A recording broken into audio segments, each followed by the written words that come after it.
Buen día, República Oriental del Uruguay. Buen día a todas las repúblicas del mundo. Buen día a todos aquellos que desean vivir en paz, que se plantean para consigo mismos, para con sus familias, para con sus vecinos, vivir en un estado de paz.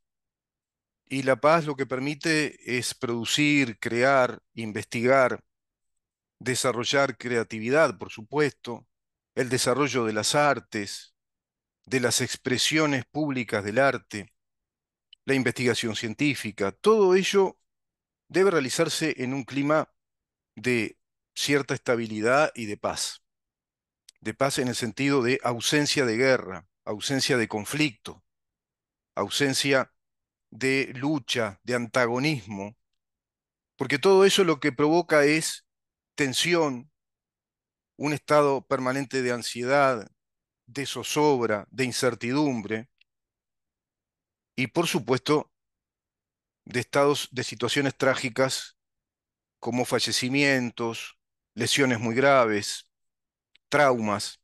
Eso provoca la guerra, muchas muchas muertes físicas y muertes espirituales, muertes morales, éticas, en esas familias que ven morir a sus seres más queridos, más amados, en una situación de guerra, sea una guerra entre estados o una guerra civil.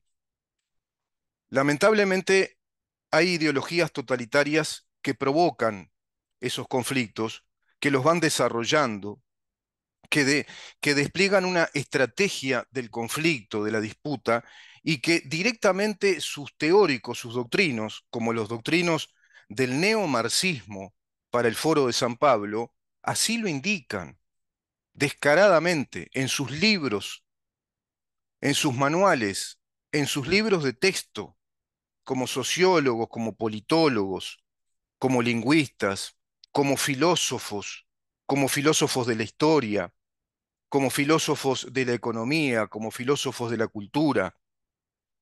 Así lo indican, crear el conflicto, fogonear el conflicto, desarrollar el conflicto y desarrollar agentes revolucionarios. Se habla entonces de lucha, de guerra, y esa ideología totalitaria, que es el marxismo, que va a ser aplicada luego por Stalin y por Trotsky, se va a convertir en aquella revolución bolchevique que va a fundar y dar los fundamentos de aquella Rusia soviética y toda esa federación soviética que cae estrepitosamente, haciendo caer primero a su gente, programando muertes a través de sucesivos gobiernos. Se incrementa muchísimo con Stalin, pero eso continúa y se calculan entre 70 a 100 millones de muertes programadas por el régimen para con sus propios compatriotas, contra sus ciudadanos. Pasó lo mismo con Ho Chi Minh también. Vemos que en Cuba como en Venezuela hay campos de concentración para presos políticos. Acá en Uruguay, lamentablemente, hay presos políticos vinculados también a la misma doctrina que sostiene la narrativa histórica de que en Uruguay hubo terrorismo de Estado y que hay hoy por hoy presos criminales de guerra, perpetradores del terrorismo de Estado o perpetradores de los delitos de lesa humanidad, delitos que en aquel entonces no existían, no estaban tipificados, no estaban sancionados por nuestra ley, por nuestro orden jurídico y tampoco por el mundo, que apenas había conocido a través del juicio de Nuremberg, digamos que mentado, creado por el eminente jurista Benjamin Ferenc, se concibió el delito de genocidio y crímenes de guerra, aplicado concretamente a ese juicio contra los criminales de guerra nazi que exterminaron de modo programado, racionalizando la muerte de semejantes, racionalizaron así un programa de exterminio de todo un pueblo por el simple hecho de ser ese pueblo judío. 6 millones exterminados en campos de concentración. Pero muchos años después, décadas después, ya estamos hablando del 2002, el Estatuto de Roma que pretendió crear, y así lo hizo, una Corte Internacional Penal desde La Haya, a la cual hoy están, bueno, adheridos ya más de 143 países en el mundo. Esa Corte Internacional Penal entra en vigor en el año 2002 y formula tipificaciones nuevas en lo penal, como los delitos de lesa humanidad, delito de terrorismo, el delito de también invasión, los delitos de crímenes de guerra. En Uruguay, sin embargo, tenemos presos políticos porque están enjuiciados sin juicio, están enjuiciados sin pruebas, sin debido proceso, desobedeciendo a la Constitución de la República, desobedeciendo la separación de poderes del Estado, a través de una Fiscalía de Lesa Humanidad que está creada para perseguir delincuentes, entre comillas, criminales, que cometieron delitos de lesa humanidad en un periodo histórico en el cual no existían los delitos de lesa humanidad, no estaban sancionados ni promulgados. Y hay un principio del derecho penal, principio universal del derecho penal, que a su vez está consignado en el artículo 15 de nuestro Código Penal. Y así lo podés revisar en el derecho penal comparado, que es el principio de la no retroactividad de la ley penal inexistente en el pasado. Nulam penam sine legem est. Es decir, no hay pena si no hubo ley en ese periodo histórico. Y por cierto que eso protege un principio fundamental del orden jurídico, el Estado de Derecho, como lo es la seguridad jurídica. No se puede juzgar por crímenes que no existían en el pasado. No se puede juzgar penalmente por delitos que en el pasado no existían para el derecho, no estaban tipificados como tales, con ese grado de punibilidad inclusive, porque ahí también hay gravedad punitiva. Y es irretroactiva también la sanción penal más grave. No se puede aplicar al pasado sanciones penales, puniciones, es decir, penas de prisión o penitenciaría sobre un mismo delito, pero que sean más graves en cuanto al costo punitivo. Por lo tanto, la ley penal más grave también obedece al mismo principio de la no retroactividad.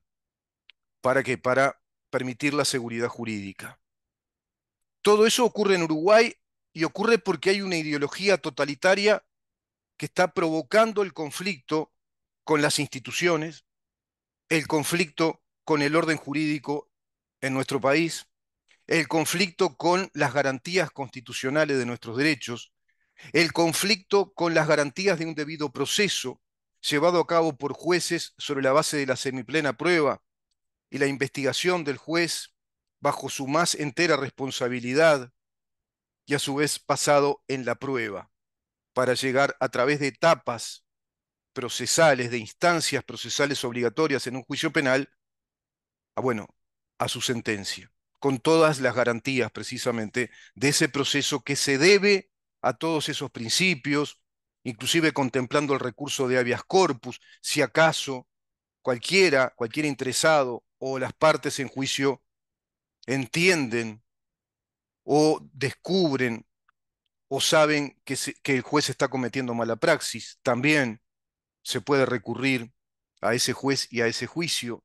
Hay muchas garantías y todo sobre la base probatoria, aplicándose el principio de inocencia hasta que en el juicio se demuestre lo contrario, aplicándose las garantías del debido proceso respecto a nuestras libertades, aplicándose las garantías del debido proceso respecto a la seguridad jurídica.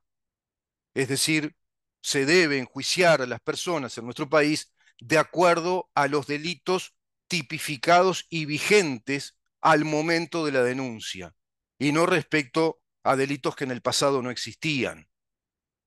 Todo eso ocurre porque en Uruguay hay una institucionalidad instalada desde una narrativa y una acción política ideológica proveniente de una ideología totalitaria. Se llama marxismo.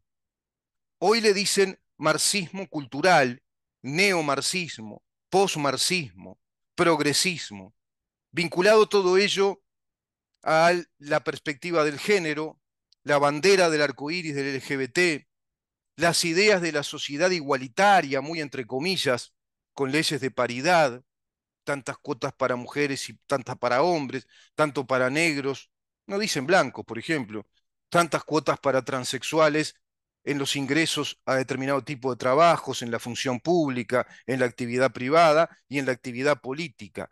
cuotifican por la condición de género, dicen inclusive, siquiera por condición sexual o por naturaleza sexual, que también sería un disparate. No obedecen estas leyes, este organigrama, digamos, legalista, no obedece a un concepto básico del ordenamiento jurídico racional del que venimos hablando, de un orden jurídico científico que se basa en el principio de igualdad ante la ley, porque la igualdad ante la ley permite estabilidad jurídica, tratamiento universal para todos, el mismo tratamiento, es decir, tenemos estabilidad jurídica y orden jurídico, pero además permite que se desarrolle la sociedad del mérito, de los talentos, de las virtudes personales, del genio creativo, de la capacidad innovadora, de la capacidad creativa y la premiación de esos talentos solo si existe un orden jurídico que nos dé las garantías constitucionales de la igualdad ante la ley. Porque aquellos que más destaquen, más premio tendrán. Y todos por igual, a igual destaque, igual premiación. Y se van dando circunstancias muy positivas en tanto un orden jurídico de esta naturaleza que reconozca nuestros derechos individuales, que su razón de ser sea precisamente legislar sobre nuestros derechos individuales, en tanto personas, en nuestra calidad de personas, como nos enseña a través de la historia el eminente Immanuel Kant, como nos enseña a través de nuestra historia soberana como república, nuestra Constitución, artículo 7, artículo 8, artículo 9, los artículos 12 al 23, fundamentando el debido proceso, dando las líneas generales y las prescripciones de un debido proceso, todo eso ha sido prácticamente erradicado del funcionamiento del Estado a través de una ideología totalitaria, que no se le dice a la población que está muy simulada, que está narrada y legitimada, pero es una ideología totalitaria que nos va desplazando, va quitando el Estado de Derecho de nuestra República Democrática como lo prescribe la Constitución de la República. Todo eso es una situación de conflicto, una situación de antagonismo, de guerra y de la peor calaña, porque es instalar el conflicto contra nuestras garantías constitucionales, contra nuestra estabilidad jurídica, contra nuestros derechos inviolables, contra la soberanía de nuestra nación conformada como una república democrática, al decir de lo que reza el artículo 82 de la Constitución de la República y lo que reza también el artículo 72 de la Constitución de la República y lo que describen y prescriben los primeros libros de la Constitución. Decía Immanuel Kant, a quien sigo leyendo, en este tratado magistral sobre la paz perpetua, un tratado que plantea irónicamente el ensayo de eso, de un tratado, lo escribe Immanuel Kant como si se redactara un tratado de paz perpetua, que es muy distinto a un armisticio o a una tregua, que es lo que la humanidad conoce. Y muchas veces se habla de paz. La humanidad nunca tuvo paz, siempre estuvo en situación de guerra. No existe un tratado de paz perpetua entre las naciones y no existe un estado de paz perpetua en la vida interna, inclusive de nuestros países, de nuestras naciones. Y hay un factor en estos tiempos, un factor causal que es muy claro, muy determinante respecto al antagonismo, al conflicto, porque expresivamente lo dice y explícitamente lo plantea su doctrina, como lo es el marxismo. El marxismo plantea crear el conflicto, crear la lucha, crear los hechos políticos sobre la base de situaciones conflictivas. Acusamos al presidente de tener chats con Astesiano procurando el espionaje contra Marcelo Abdala. Vamos a hacer un paro general, una movilización desde el PCNT el día 27 porque las libertades están desmejoradas en nuestro país. Este gobierno no sabe lo que hace y está desorientado, Carolina Cose. Por otro lado, quien dice eso ha desarrollado un mundo de negocios sin transparencia, todos a través del contrato directo, violando la licitación abierta, por ejemplo. No sabemos los uruguayos en qué gasta. No le responde a la Junta Departamental cuando le solicita que presente en detalle el estado de cuentas, su administración, los gastos, en qué se invierte el dinero. No se hizo un juicio político como correspondía, y es la misma que puso una ciclovía en el medio de la avenida principal de la ciudad de Montevideo, digno de una especie de argumento de película de Mel Brooks, una locura, una cosa absurda, una ciclovía por el centro, en el centro mismo de la avenida principal de 18 de julio. ¿Qué propósito tiene? Y seguramente dinero. No sabemos ahí qué acuerdo hay, qué licitación abreviada directa o qué contratación directa con qué empresa y qué sobrecosto. Es la misma que, bueno, nos impone un incremento tarifario de los tributos domiciliarios desde un 31 o 32% al 61%. ¿Se dan cuenta las cifras, no? Que te incrementen un impuesto en un 30 y pico por ciento de la tarifa que tenía previamente a ello, en un 40 y pico, en un 50%, es un despropósito y es violencia. Te están aplicando impuestos confiscatorios. Pero agregale que hay un IRPF que instaló el Frente Amplio también. Agregale que hay un IVA que no lo bajaron nunca y que es del 22%.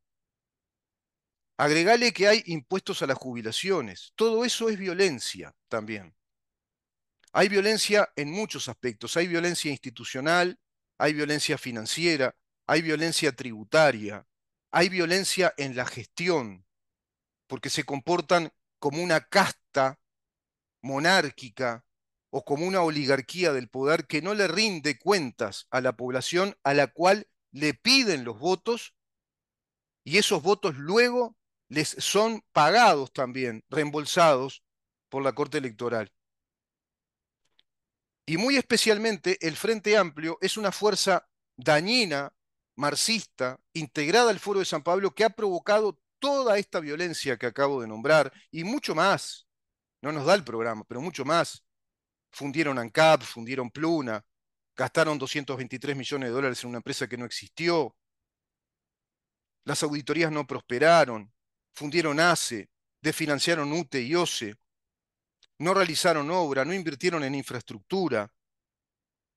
Está muy deteriorado Uruguay. La caminaría interna está en muy malas condiciones para todos los sectores agropecuarios, productivos, la calidad de los suelos, de las aguas, porque deterioraron el país durante 15 años, deterioraron el sistema educativo, introdujeron la ideología de género, la narrativa histórica ideológica, como así también lo hacen en la prensa masiva. Todo eso violando la laicidad y violando algo que es fundamental, que es piedra angular de nuestra dignidad como nación, como personas, también piedra angular de nuestras libertades y nuestra capacidad de evaluar los hechos, que es la verdad. No nos están dando la verdad histórica de lo que sucedió, sino que están dando una narrativa de los hechos históricos vinculados a aquel contexto de Guerra Fría, a aquel golpe de Estado convocado por la Asamblea General, activando los dispositivos constitucionales de los artículos 31 y 168, numeral 17, es decir, el estado de facto o de excepción, como se le dice técnicamente, convocando las fuerzas políticas de aquel entonces en democracia desde una Asamblea General a las Fuerzas Armadas que se van a convertir en fuerzas conjuntas.